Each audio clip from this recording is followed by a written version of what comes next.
You will hear a telephone conversation between a man and a college receptionist. You have 30 seconds to look at questions 1 to 4.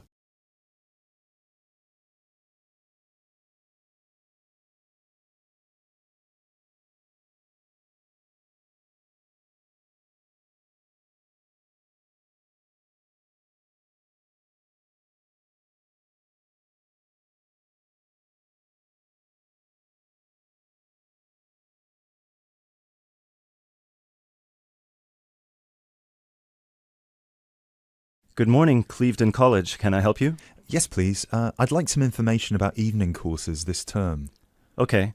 Which subjects are you interested in? 2 subjects, actually. Languages and computer skills. Okay. What languages are you interested in? Actually, I'm not sure. I have to fulfill a language requirement for school, but I haven't really decided what language to study. How many language courses do you run each week? We have 2 every night from Monday to Friday. I'm sorry, but would you mind going through the schedule for me? Not at all. Monday to Wednesday are modern European languages: French, Spanish, German, Dutch, and Polish. Thursday night we offer ancient languages: Latin and ancient Greek. And on Friday we finish off with the Asian languages of Hindi and Bengali. Monday to Wednesday, modern European. Thursday, ancient languages, and Friday, Asian. Can you spell Bengali, please? Yes, it's Bengali. Great. And how much do the courses cost? Each course costs £25 per person per term. But if you want to do 2 language courses, there's a 10% discount, but only if you book for 2 terms. So the 10% discount is if I take 2 courses for 2 terms. Is that right? Right. Would it be possible for me to book my classes right now? No, sorry, the computer's down. What I suggest you do is call extension 6994 after 6 p.m. and ask for Mrs. Johnson. I'm sorry, I didn't get that. Did you say 6994 after 6 p.m.? Yes, 6994. Please ask for Mrs. Johnson. Thanks.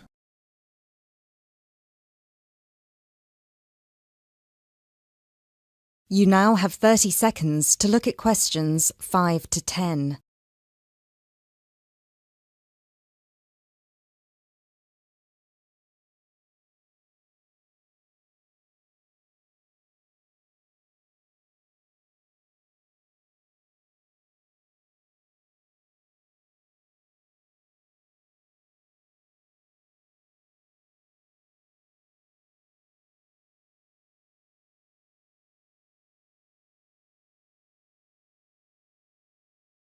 Okay, can we now look at the computer skills courses?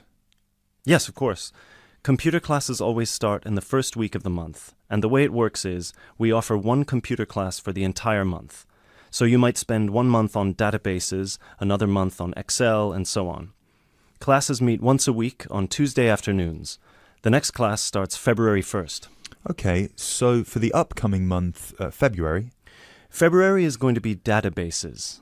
There are 24 places still free on that course, and it costs £40 per person. February, databases, 24 openings, £40. Okay. Excel starts in March, and that's nearly full, only 4 slots left. It's £45. Okay, Excel, March, only 4 slots left. Got it? April is Outlook. That is never as popular since it costs so much more, but you get a free CD. It is £60 for the month, and there are 19 places left. Okay, April, Outlook, £60. Is that it? No, on the 3rd of June we start a Word course. We have 16 vacancies for that at the moment. It's also expensive, at £55. 3rd of June, Word, 16 vacancies, £55. Now, do I call the same number to book a place on one of these classes? No, you have to call Mary Jones, I think. Yes, Mary Jones, extension 9623. Sorry, could you repeat that number? Yes, extension 9623. Please call her before 6 p.m. Okay, many thanks for all your help.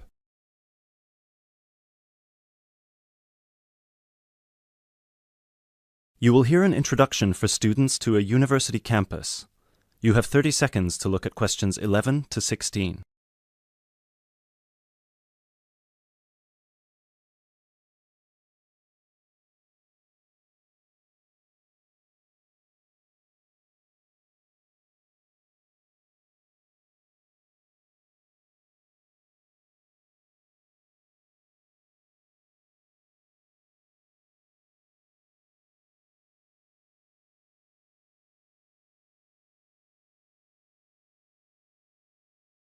Good afternoon, ladies and gentlemen. I'm Dr. Donovan, the principal of Donlevy University, and I would like to welcome you to the Dinglewood campus, which is one of the 3 campuses belonging to this university. This campus, Dinglewood, is where I have my office, and it's also the location of Languages and Science campus, so some of you will be studying here. Dinglewood is the most northerly campus. The business studies blocks are in the Churchdown campus in the centre of town, and the southern or Trailway campus, where history and architecture are situated, is to the south of the town. Those of you who are enrolled in any of those courses will be taken to your respective buildings at the end of this meeting. Those of you studying on the Dinglewood campus, you will have a tour later too. This building we are assembled in is the Office and Administration Block, Block 39, and is where the weekly meetings are held. You are welcome to attend these meetings, as are all the university staff. You may want to, as many university issues are discussed at these weekly meetings. The meetings take place at 1:30 every Tuesday, so please stop by. 2 other important buildings are also located on this campus, the cafeteria and the on-site shop. You can purchase all the required books and any stationery you need for your courses at this shop. Please bear in mind that even though you have shown your ID passes to enter this site, you still need to use them again to buy anything in the shop or cafeteria. This is for security reasons.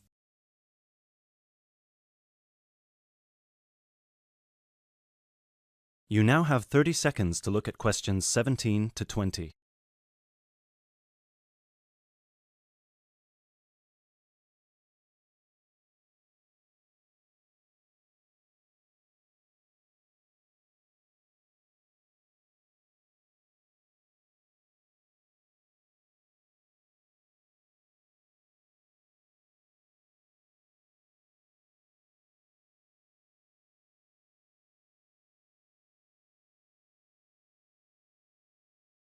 Now, if I could draw your attention to the back page of your joining instructions booklet, you will see a small map of this campus, Dinglewood.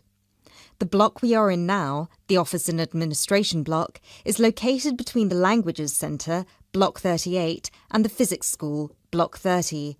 That's 3O. These are both on the right side of the plan. The cafeteria, which is open from 7 a.m. to 9:30 p.m, is on the left of the plan. It is between the Chemistry block, number 35, and the University shop, Block 33. At the University shop, you can get all you will need in terms of course materials. The Biology block is block number 29, and you'll find the Biology block between the Chemistry block and the Languages Centre. Be careful with the numbers, as they are not always logical. As you will see, there are gardens on the right-hand side of the gate. These are being extended over the next 2 months, and a memorial fountain is being installed in the middle of the campus. This means that the campus will be very noisy during normal working hours. However, the campus will look much nicer when it's all finished. Right, so that's it for your initial campus orientation. At this point, could the language students all follow me, please, and the rest of you, please assemble under the banners which show your main topic of study, and you will be directed to the other campuses.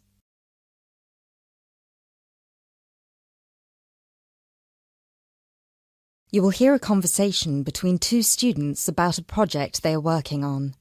You have 30 seconds to look at questions 21 to 30.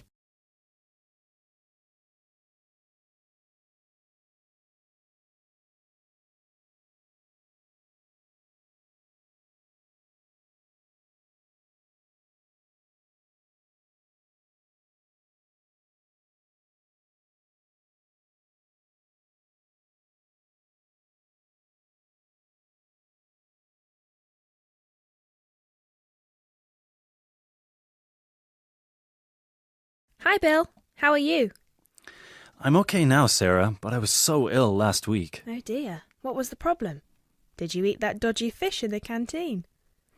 No. At first I thought it was a cold, but then my head started hurting and my eyes started to go blurry. I'm so sorry. That sounds serious. It's okay, actually. I went to the doctor and he diagnosed me with a migraine. He gave me some medicine and I'm starting to feel much better. I'm glad to hear that. Well, I'm also glad you're in today, because we have to work on a new project together.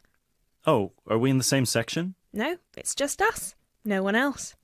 Mr. Donaldson has put us down as B team because we live near each other. That could be fun. What do we have to do? Well, the project is partly internet research, then checking reference books for information to prepare a survey, which we have to use with people we know.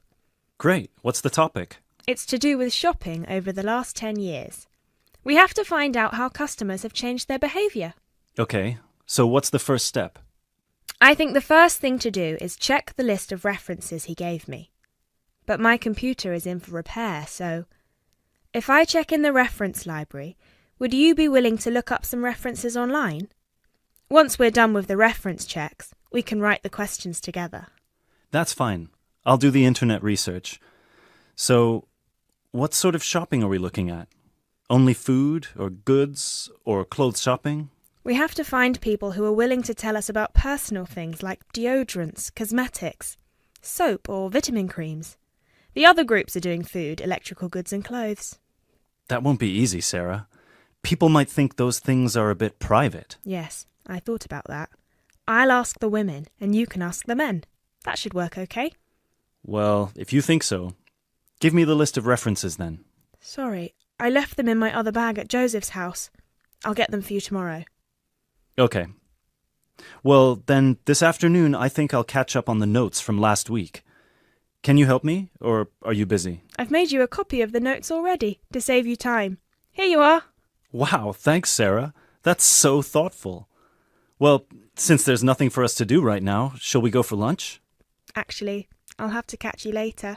I have to go to a meeting this afternoon. Can I phone you tonight to arrange when to meet? No, sorry, I have a date. Can we meet in the laboratory for the first class tomorrow? I'm not sure because I have to go to the library to collect some books. What about meeting there at lunchtime? You mean in the lab? Yes. Okay, see you in the laboratory tomorrow at noon then. Sounds like we have a lot of work to do.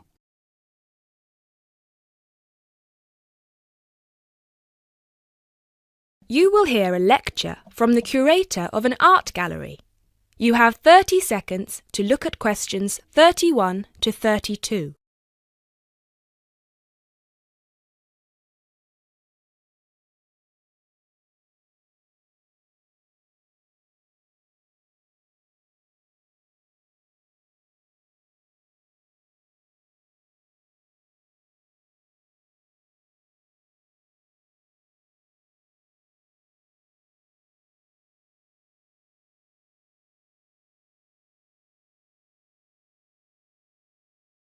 Good evening, everybody, and welcome to the first in this year's series of public lectures offered by the Art Gallery.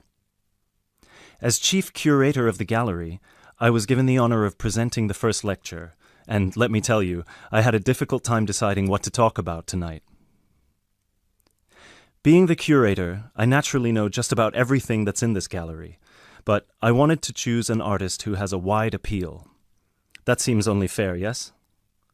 But I didn't want to talk about someone so well known that anything I said would be familiar. I wanted someone modern. My personal preference is for modern art. But again, I wanted to choose someone who had the potential to appeal to all art lovers, whether they're attracted to traditional forms, impressionism, surrealism, or what have you.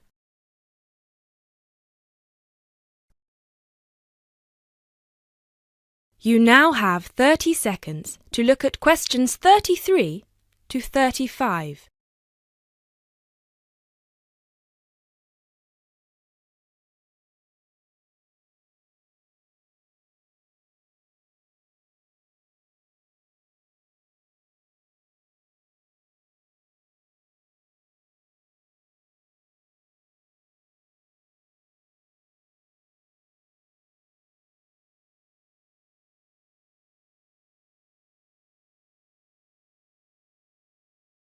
So, having spent the last 5 years as a visiting professor in Barcelona, it's not surprising that I finally chose to talk about one of the greatest Catalan artists, one whose work is likely to be familiar to many of you, Juan Miró.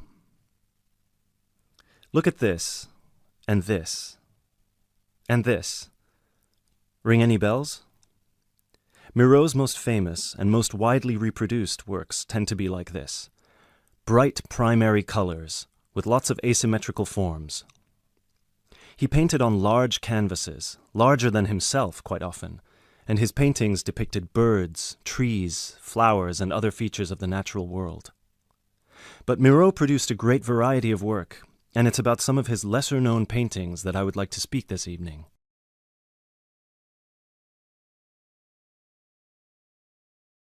You now have 30 seconds to look at questions 36 to 40.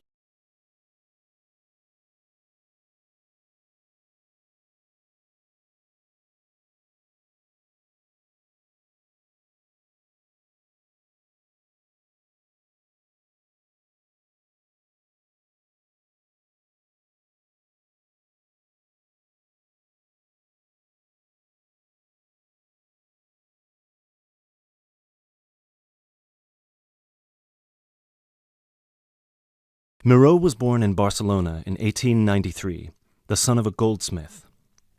He began to show talent very early, and in 1926 went to Paris, where he was drawn to the surrealists of Montparnasse. He did not define himself as a surrealist, however. He preferred to stay free to experiment with other artistic styles as he wished. Miró had an intense dislike of much of the painting and many of the painters he knew.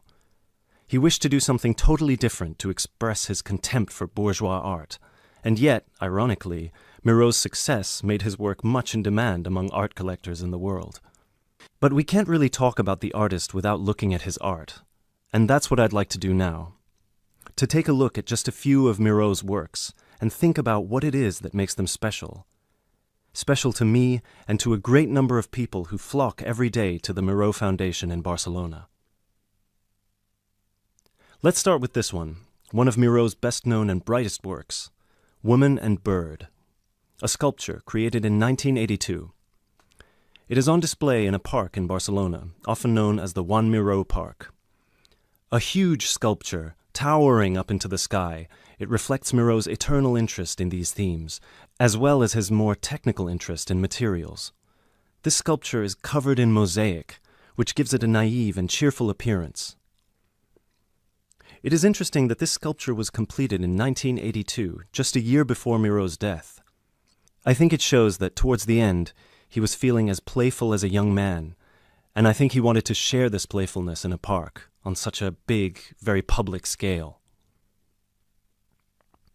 And now, another representation of a woman, this time just called Woman. This was painted in 1976, a late work for Miró, and is a work we often see reproduced or on sale as postcards or posters in gallery shops around the world. So why is it so popular? I think the use of color has something to do with it. People respond to these rounded shapes filled with primary colors, especially on a large canvas like this.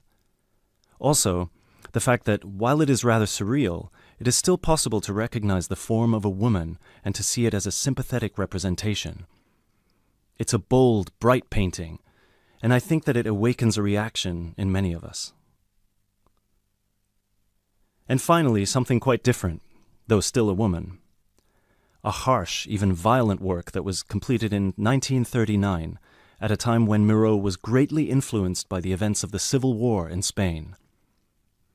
It's titled Seated Woman 2, but it can be hard to find the woman here, as she's been transformed into rather a horrendous creature. So, is that how Miró viewed women, as grotesque? Not at all. This picture can also be seen as strong, with a huge base and solid shoulders to support those who depend on her. In this painting, her arms and neck seem to grow as vegetation out of her shoulders, representing woman as fertile ground, perhaps. We also see here the fish and birds, the moon and stars so typical of Miró's work, making her a creature of nature, and of the heavens as well. And that's all we have time for this evening, I'm afraid. I hope that you've enjoyed this brief look at Miró's work, and that you will enjoy the other lectures that follow this one. Thank you, and good night.